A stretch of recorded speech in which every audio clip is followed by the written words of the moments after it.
తుమ్మల నాగేశ్వరరావు గారు, అలాగే పొంగులేటి శ్రీనివాసరెడ్డి గారు మొదలైనటువంటి పెద్దలంతా కూడా విచ్చేస్తూ ఉన్నారు. సరిగ్గా ముహూర్త సమయం. ఈ ముహూర్త సమయానికి మన రాష్ట్ర ముఖ్యమంత్రులు యనమల రేవంత్ రెడ్డి గారి ద్వారా, వారి దంపతుల ద్వారా మనకు రాష్ట్ర ప్రభుత్వం తరఫున పట్టు వస్త్రాలు, ముత్యాల సమర్పణ జరుగుతూ ఉన్నది.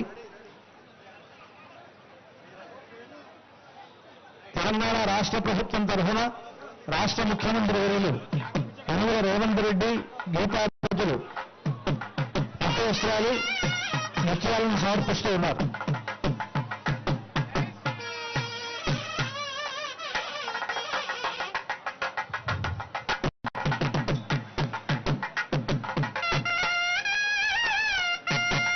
అలాగే తిరుమల తిరుపతి దేవస్థానముల తరఫున దేవస్థానం చైర్మన్ గారు బిఆర్ నాయుడు గారు, అక్కడ ఉండేటువంటి వేద పండితులు మొదలైనటువంటి వారంతా కూడా